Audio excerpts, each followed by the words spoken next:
On behalf of the Professional Baseball Strength and Conditioning Coaches Society, I'd like to welcome you to the PBSCCS Podcast. I'm your host, Chris Messina.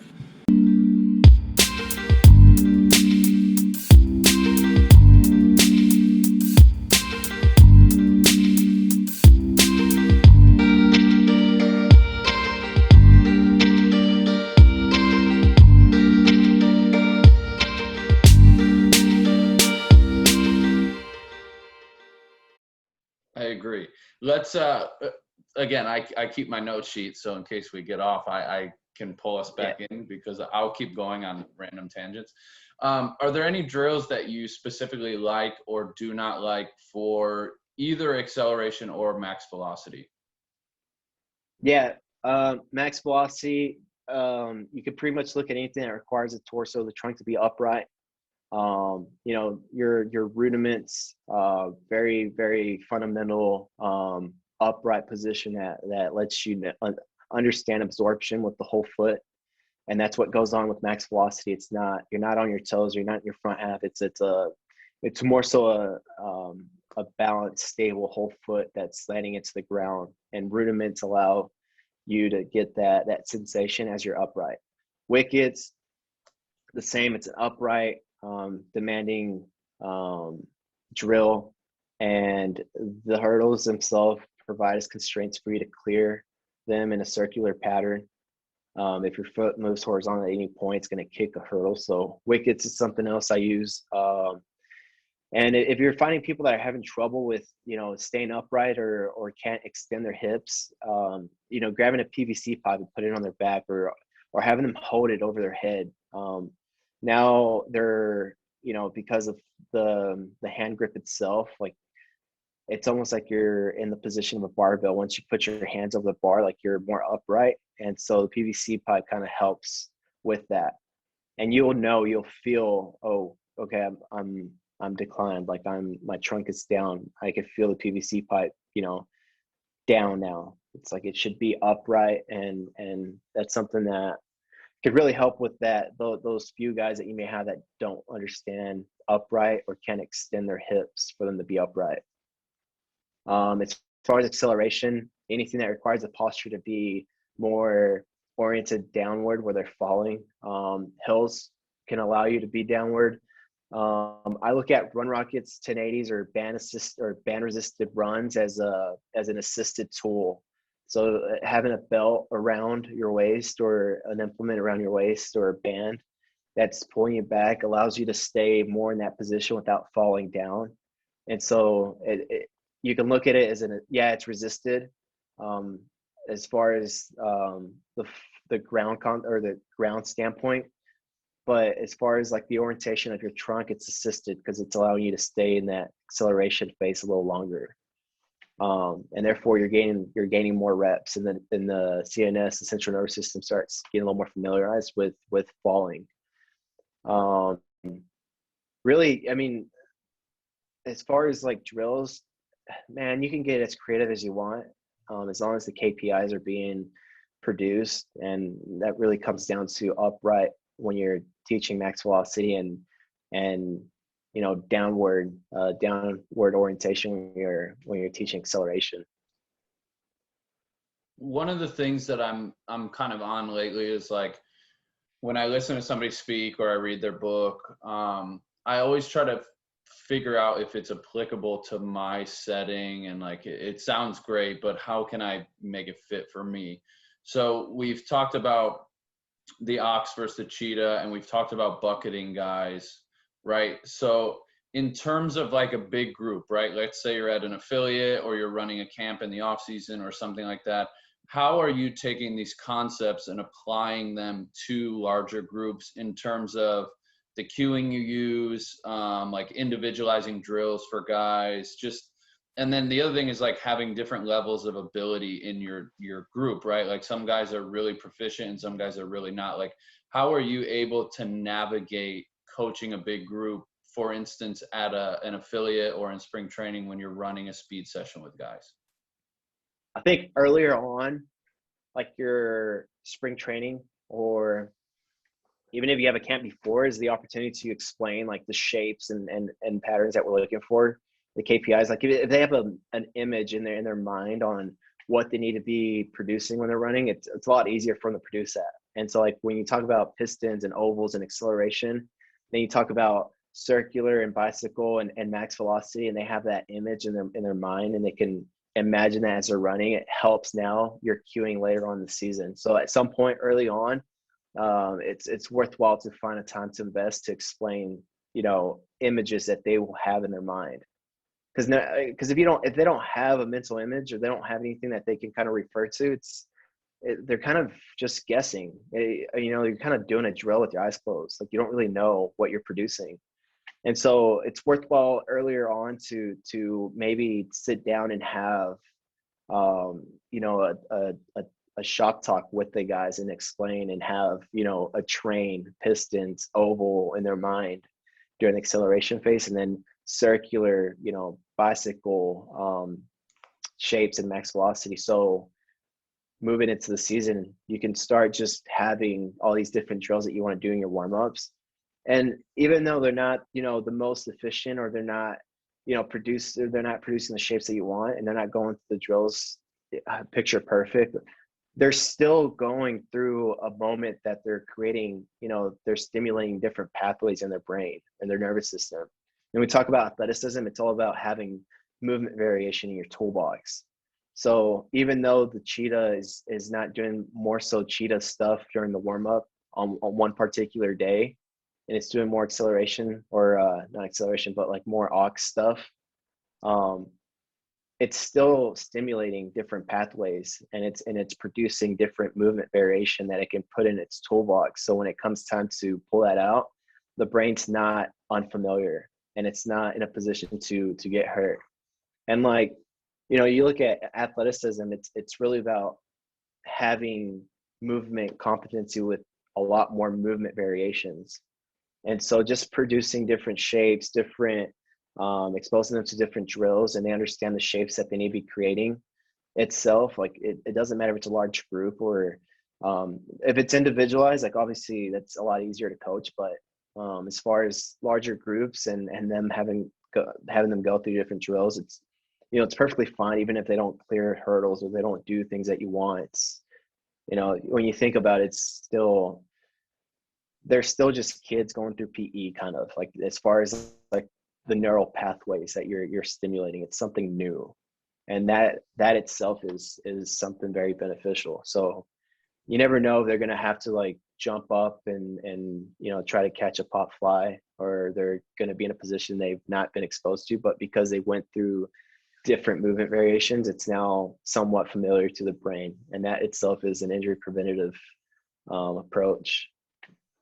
So larger group, let them just go through the drills. As long as they know the intentions and the shapes that should be creating, like, dude, it's perfectly fine. At the end of the day, like, it's kind of cool to see, because they're laughing at each other thinking, damn, that ox does not look like a cheetah at all. And it's fine.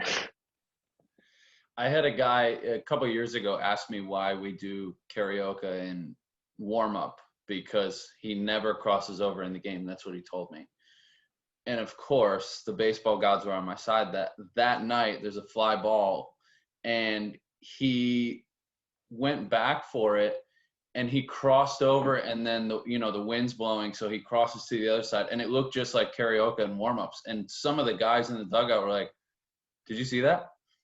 Are you gonna talk to him about that?" And so the next day at stretch, I'm like, "Well, we're doing karaoke," and he's like, "All right, you win. Like, I did this last night." Like, and I'm like, it's not that we're not necessarily like, oh, you need to do this in the game. It's just having that in your back pocket. So like, if you have to cross over, you're not completely unfamiliar with the skill of crossing over in the game, right? Like you said, you have the abilities in your toolbox, and you may never use them, but just having them there and knowing like, hey, if you do have to cross over in the game, or if something obscure happens, or the ball hits the bag and bounces a different way, like, we're comfortable knowing that you can move in these different paths. And again, for me, I agree with you. I think that's what athleticism is just having those different movement qualities, different movement capabilities in your tool belt. and being able to use them when the time is right in an actual game setting. Yeah, completely agree. Dude, we've been crushing this speed talk. Before we move on with the other questions, is there anything else that we need to cover? Anything else that we may have forgotten to go over? No, man, I think that's about it. I can't think of anything else on top of my head. I appreciate all your thoughts on it and letting me put my 2 cents into. And I mean, maybe you're crazy, maybe I'm crazy. We're both crazy in this together. But I do think there was a lot of really good content in that part of this episode. So moving forward now, my next question for you is, what do you believe in within strength and conditioning that others think you are crazy for believing? Yeah. So I've had a lot of success with this, and I know it's not conventional, but it's historically been a thing where we work on acceleration on squat days. I find squat days the most applicable for max velocity mechanics. And it's more so because of the vertical force application that you're trying to teach them when they're applying it into the ground when they're squatting. And now let's go through the moments, carrying how it transfers from the weight room into the max velocity sprint. So you look at a squat, it's full depth, they're applying force vertically and they're bracing, right? Now, if you look at a quarter squat, they're going down, but they're yielding and they're coming right back up. And then if you follow that with the rudiments, if you think about it, it's kind of quarter squats that they're absorbing the ground with, balanced, stable feet.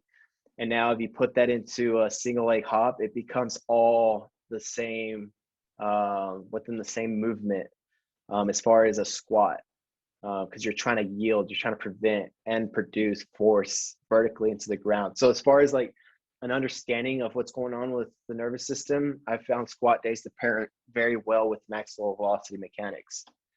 And then the same for loaded hinge days, whether it's your RDLs, pair better with acceleration mechanics. And you look at an RDL or any loaded hinge, and then you follow it up with something dynamic, it becomes a broad jump. And now if you think about a broad jump being more of a horizontal force application strategy, that becomes now an acceleration component. So you look at an RDL, it's the hips that are moving horizontally, then moving, back into an extended position. If you do that more dynamically, it becomes a broad jump. And now a broad jump is, you converting or applying force horizontally. Now it becomes a horizontal moment. And so loaded hinges for, because of the horizontal force application, I think pair well with acceleration days. So squat days pair well with maximum velocity, loaded hinge days pair well with acceleration days. We talked about full depths aren't always necessary. Maybe for an ox or somebody that's really strong, because they can go through those ranges with more force throughout it. Cheetah, you don't have to worry about. They can go into a quarter squat and get right back up. And the only other thing I could think of, man, that's I don't know if it's becoming as crazy, but I think max velocity phases are a lot more important than we think. Just in the context of the baseball game and the player having to analyze what's going on, if the ball's going to hit the corner at Fenway, or if it's going to be a pop-up or a home run, like you got to be upright for that, because if you're falling, you're accelerating, you don't really have full capacity to analyze what's going on. And I've shifted from max velocity, so this is a huge takeaway. As of recently, have shifted. So Jason Hitler, good mentor, guy that I talk to a lot from Altus. He's now at IMG at Florida. He introduced the idea of upright running, not max velocity. Because if they're upright, whether it's a jog or it's a stride or it's a full max velocity run, if it's upright, it's all generally within the same bandwidth as far as what's going on with the heel and it being high heel. So I just feel like max velocity kind of shifts us too far as thinking about force application and the kinetics and kinematics, and it gets a little too complicated. So now when you think about, dude, are they upright? Okay, so they should generally be in this bandwidth. And that to me kind of cleared up a lot. So for you to analyze what's going on with the game and to you to kind of, figure out what you're going to need to do as far as the next step, you're in a way better and healthier position if you're upright. And so if you're upright, you are within the spectrum of max velocity mechanics. So, max velocity and teaching it, very critical, because if they're upright, it's the same mechanics. I have 2 points here. The first being that I'm probably crazy if you're crazy on this point. I agree with the squatting and the max velo, and then the hinging and the excelling. I've had really good success mixing in like short burst accelerations with like loaded hinging. So just again, if you're crazy about it, then I'm crazy too. And then the other one is like, one of the things I like in spring training is watching you run on the curve, and like you're not at max velo, but your mechanics, like if I took a slow-mo video of you, your mechanics would look the same, and nobody would know if you're actually sprinting at a max velo or like a sub-max velo, but upright. So like that point you talk about, like upright running and being able to handle those mechanics, like it like blows my mind every time I watch it. Like I'll talk to other people, like, look at Ricky over there on the curve. Like he just looks like he's sprinting, but he's just kind of casually gliding. And I struggle feeling that of like, I get acceleration, I get max speed, but like that middle range of like sub max running speed, like I don't know what to do with myself. And I feel like maybe I am the only one, but I don't know. It's like some guys only have like that gear where they're going full speed acceleration or full speed max sprint. And I think a lot of team sports are played in that sub max speed and like subsequently like that sub max upright running. Yeah, exactly. So it's like, well, one, I appreciate the compliment. I take that seriously as far as being on that curve. But yeah, it's if you look at the pelvis and up, it's all upright. If it's sub max, it's upright. If it's a stride, it's upright. If you're max velocity, it's upright. So that helps clarify a lot to me as far as the mechanics that we're looking for and needing to teach. So in a sense, like we're not teaching max velocity, we're teaching upright mechanics, and that kind of fills up a lot of the gaps that we need to as far as the human gait. What do you think makes a strength and conditioning coach successful? So if you walk the walk, like everyone in the organization knows, like Moose is that dude's an ox. Like, you put the like the amount of weight that you can push, dude. Like it's easier for me to come up to you and ask you, what do I need to start with to get to that point? Because you're walking the walk, and I know that you've been through the trenches, and it helps me have that security as far as investing me getting better through you. And so like when a strength coach is walking the walk and it's very visible that he is, and he's doing everything that he talks, it's way easier to invest in him.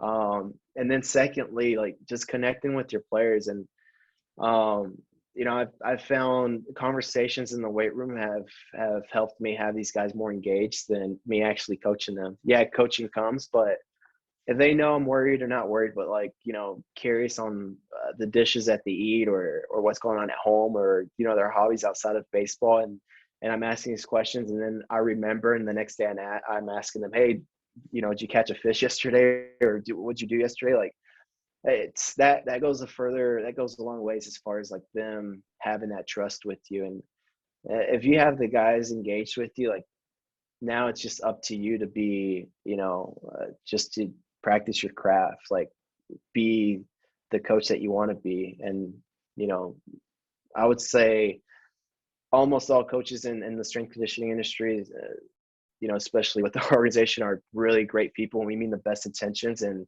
if you're engaged with us and you have your full investment in us with our best intentions, like, dude, there's no better recipe for you to be a successful strength and conditioning coach.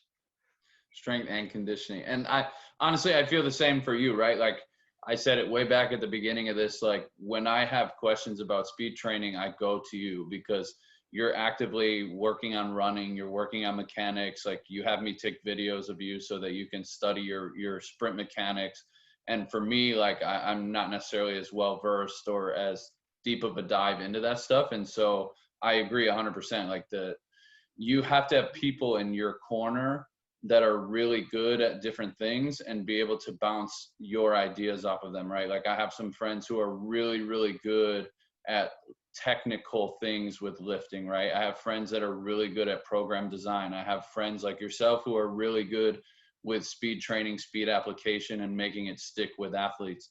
And if you have those people in your corner, you can bounce your ideas off of them. And sometimes they're crazy, right? Like standing on one foot, brushing your teeth. But like I bounce that idea off you and you're like, actually, it makes sense because of this, right? And like, it's not necessarily that you're looking for justification for your ideas. It's more of like just being open to collaborating with somebody who has a better grasp of the topic. And like, I have no problem like asking a question and then a friend of mine saying like, no, that doesn't make sense. It's not going to work. And I'm like, okay, good. Like, then I won't even bother. Right. Like, but you have to have those people that you trust, right? Like if I just ask somebody generic, like we've talked about, right? Like I'm doing jump experiment stuff. So I have basically 3 people that I bounce the ideas off of because I trust their opinions. And if they say, hey, try this instead of this, like I'm going to try it and see how it works. So I agree 100%. Like you have to have those people in your corner for sure. Yeah. What advice do you have for others in the field?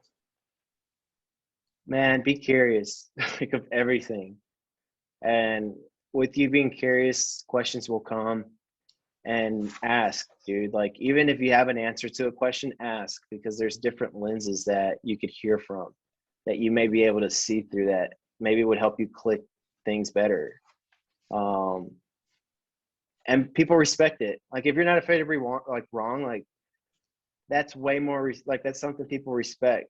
And I don't, there's this podcast I listen to. I always refer to podcasts, but we should not try to prove. We should always try to improve. And with that, it's like people are constantly just listening to react or to respond and not listening to try to understand. And that's how you improve, is to try to understand like what lenses they're looking through, why they have a specific approach. And over time, man, like being curious, asking questions, and constantly trying to improve like that gains a lot more respect from your peers and the people that you coach. I mean, heck, there's players I ask questions about all the time, like, hey, what are you looking for today? What are you trying to improve on in the cage? What does that mean? What's the language going on that you're talking here in the cage? And people feel good when they can actually like try to help others, and that's just human nature. So as a strength coach, and I know like that's a trap that we could fall in, is I know more than you, or I know this person, or I created this idea. This was me. It's like, at the end of the day, it's like, dude, I'm going to sleep with the same information. It really boils down to like knowledge. That's the difference between information and knowledge. Knowledge is information that you can make applicable. And if you just have information, you're not doing anything with it, like it's not knowledge anymore. So the only way you can continuously gain information is by constantly asking, being curious. I know I went on a rant there, but that's something I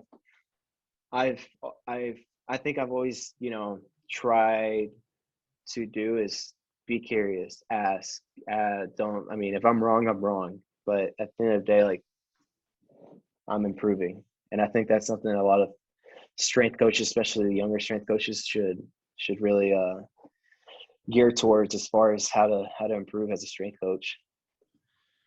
I've contemplated on this as well for myself, is like, is curiosity like innate? Are you just born with it? Like, are you just a genuinely curious person? Can you develop the quality of curiosity? Like for me, I'm curious about everything, and I drive people nuts because like I don't know, like I want to know how everything works. And like my wife and I are watching Ink Master, and I have tattoos, but I don't know how they work. So like I want to know, right? So like I YouTube how do tattoos work, right? Like if I'm listening to like financial stuff, like I don't know anything about money, like I'm curious about money. Like I don't know, it's just it's something that I actually like I like a lot about you, is like your curiosity for life is just like right up there with mine, right? Like if I have something absolutely ridiculous, like Ricky, what do you got on bees? And you're like, oh, you know what? Actually, bees do this, the honey, this, and then you can be like, bro, what do you got on how they build skyscrapers? Oh, I don't know. Like, let me look into it, right? Like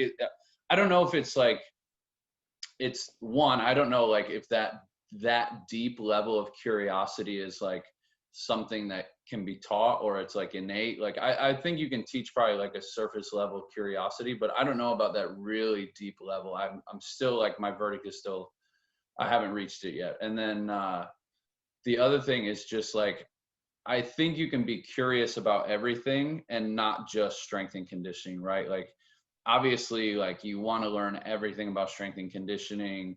But again, like talking to the players, talking to the coaches, like I'm at the point in my career where I have a very good grasp on a lot of strength and conditioning topics, and I can write a good program, and like I can, get players to buy into it and relate to it. And now like my curiosity lies in discussing things with the hitting coaches, with the pitching coaches. And so like when they're in the gym lifting, and we're in there together, and I'll ask a casual question, or we're riding on the bus, and hey, what do you got on this? What do you got on this? Like I'm reading this book. Like, what do you think about these concepts? Like for me, that is taking me to the next level, specifically in the game of baseball, because I think it's going that way, right? Like we're becoming less strength and conditioning coaches, and we're becoming more sport performance coaches, quote unquote.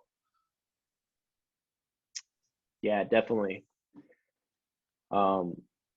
Yeah, that's a good question. Curiosity, is it innate, or is it something that could be developed? But I think that's the one fundamental commonality that a lot of people that are very successful, whether in our industry or in other industries, that's what we do share. We get questions, or we have questions, and then we find solutions, and then those solutions create more questions, and with that pattern, like you're constantly only ever going to improve.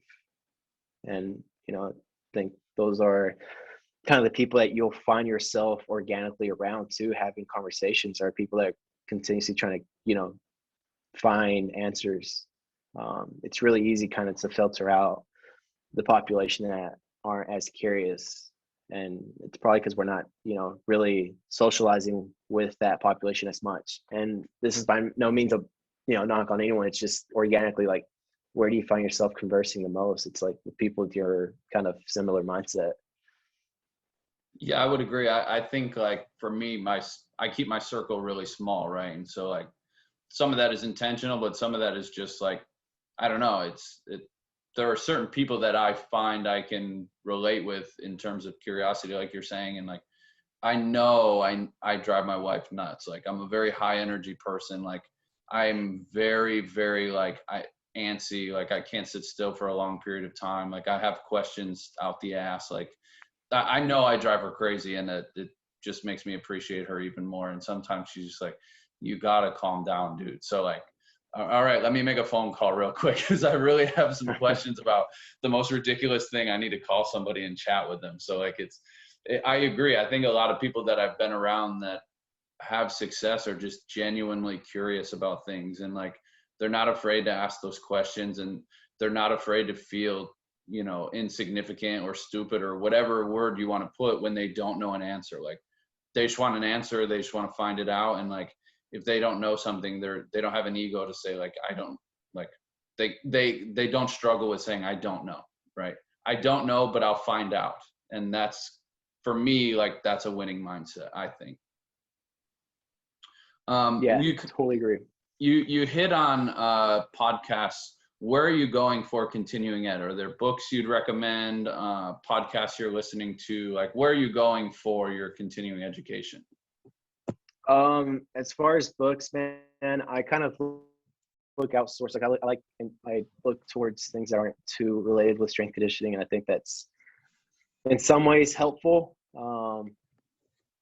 Just so you can look at different lenses on life. Like, I have in the past sometimes forgotten, like I am Ricky DeLuna. I'm not just I'm not a strength coach first. It's like I want to still be curious about other things outside of my profession. And it doesn't mean I'm neglecting or not giving it all with my profession. It's just, I am a curious human first, and I happen to have interests at quite a bit of different places. And there's 2 books I'm currently reading. One I just finished. It's Why We Sleep by Matthew Walker. I'd highly recommend it. And I'm currently reading Brainscape by Laura Schwarzlos. It's really interesting. It's just about, mapping systems that we have in our brain, and how, brains from all across different species throughout the animal kingdom all share so many commonalities that we're not aware of. And like one of the key takeaways there is just kind of understanding that the brain and yourself, you're marinated by who you've been growing up with, like what you've seen and what you're around or exposed to as a child is going to create you. And the way somebody, reacts to situations, there's a reason why. And it helps me just be a little more understanding of, different personalities. But there's an interesting term I took away from the book, and the term meme. Like, it's a social sensation, social media thing, like memes. But the evolutionary term of meme is factors that have influenced an organism to continuously, have a behavior or communicate the way they do because of how they grew up. Like a very evident example of a meme is religion. Kids grow up and they're taught, here's the traditions of what we do with religion. This is what we do. We bow here, we do this. And over time that becomes such a repetitive thing from one generation to another that factor that created that behavior is a meme. That's a meme. So that's a key. That's a really big takeaway I've taken away as far as how the brain could, just kind of become marinated by your upbringings. Brainscape by Laura Schwarzlos. I highly recommend it. Podcast to listen to. There is a TED podcast. It's called How to Be a Better Human. I think we could all maybe benefit from that. Just talks about different thoughts that we've all have, just whether it's moral related or are you normal. There's literally an episode called Am I Normal? It's really interesting. And then BBC Deeply Human. Deeply Human talks about just how the brain operates, what's going on with the brain, why do you have deja vus, why do you have what exactly are you processing when you look in a mirror. Just very interesting different topics, but all in regards to the brain. BBC Deeply Human. That's kind of where my interest is in right now. I'm kind of in a rabbit hole with the brain and personalities, just because I don't know, I have a strange one myself. I feel like I can relate with all of that. I'll definitely be looking into those. The one point that I do want to hit on that may have got lost at the beginning there is you say, like, you're not a strength coach only, you're just a curious human with currently, interest in strength and conditioning.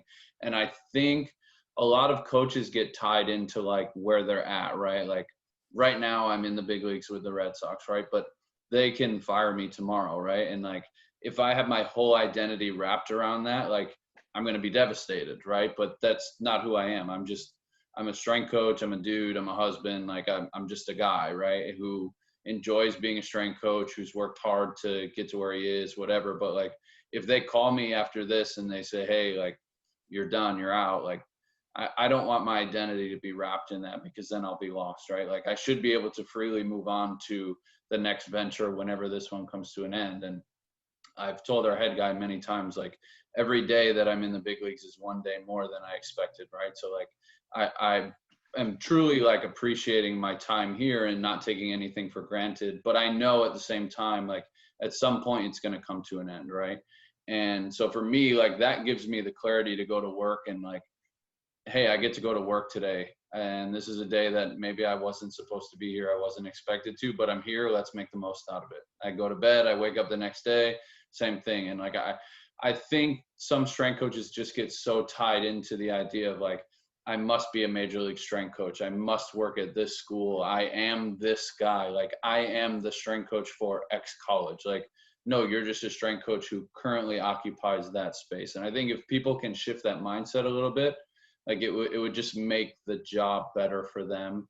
And eventually, like, when we get pushed out, like, it would make leaving that position better as well. So just my 2 cents on that one. I didn't want that point to get overlooked, and it rang true for me. And I think, again, just like being curiosity-based people and being very open-minded, like, I think we think similar ways on stuff like that. So I just didn't want that point to get lost.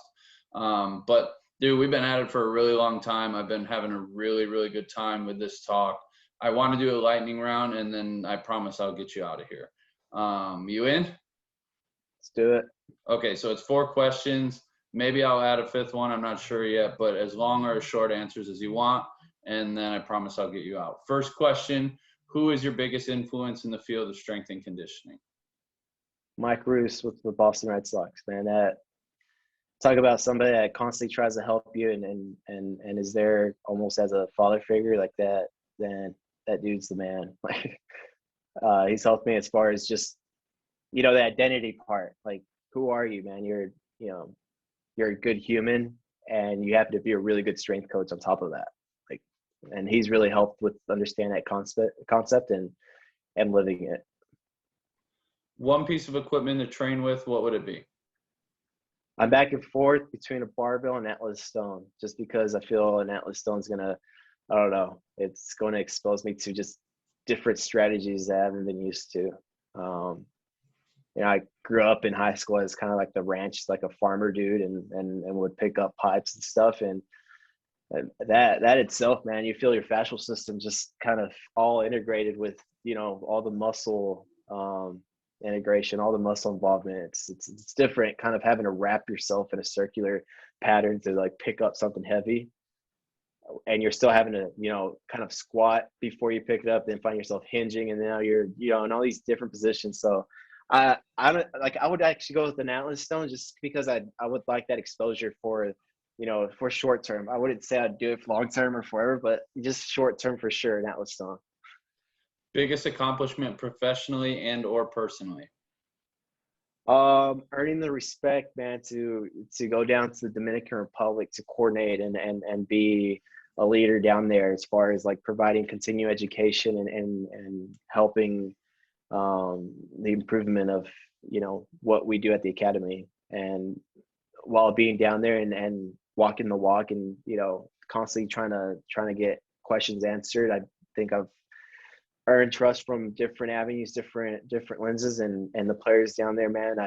I have such a good time when I'm there. Like, it's just I like to do yoga, I like to do my handstands, I like to do a lot of very kind of unconventional stuff as far as like core work. And sometimes these guys are walking by watching, like, dude, how, like, what, like, hey, Ricky, ¿qué es eso? Like, I'm like, oh, dude, like, do not do this, man. This is I don't play baseball. It took me a while to get to this point. Like, don't think it's there. But anyways, like, they see I'm invested in what I enjoy, and that itself earns trust. So being able to go down to Dominican Republic, man, earning that trust from our department, and then going down there and earning trust from the players, it's more so of a rewarding thing as far as like what I've been able to accomplish with my career so far. Any career other than strength and conditioning, what would you choose? Man, a worldwide beekeeping traveler, just go out, learn more about these little species, and just learn more about, how we can help protect them. And I think if we learn how these little complex systems work, like it could really help us understand a lot of other systems. But I don't know, beekeeper, maybe a barista. I don't know. I'm going to I'm a add sweet one tooth. more. I'm going to add one more. Best cup of coffee you've ever had, and where was it? I would go with, I know it sounds basic, but the ingredients to make it were, poof, very, I can't even find words for it, man. Really good, but it's in Chiapas, Mexico. Fun fact, cacao is actually originated from Mexico. So chocolate's Mexican originated during the spice trades, like during these explorers crossing the seas. At some point, the cacao made it on a ship, made it to Africa. Now Africa produces the largest quantities, but yeah, chocolate's the home or the capital of, the homegrown chocolates in Tabasco, Mexico, which is like right on top of Chiapas. Talk about jungles down there, and really, really rich dark chocolate. Any chocolate that you have in your coffee down there, yeah, you'll be good. Dude, I appreciate you coming on and catching up and just sharing all your thoughts, man. It's been really, really good. If the listeners want to get in touch with you, where can we get more? On social media, or is there a better place to get you?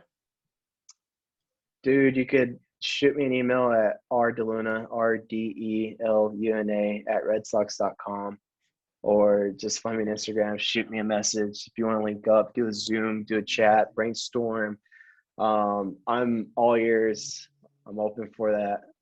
And if I'm in your area, I'm going to ask to kind of just come in and shadow. So you can find me at Ricky DeLuna on Instagram. And yeah, I'd appreciate any opportunity to chat it up with anyone.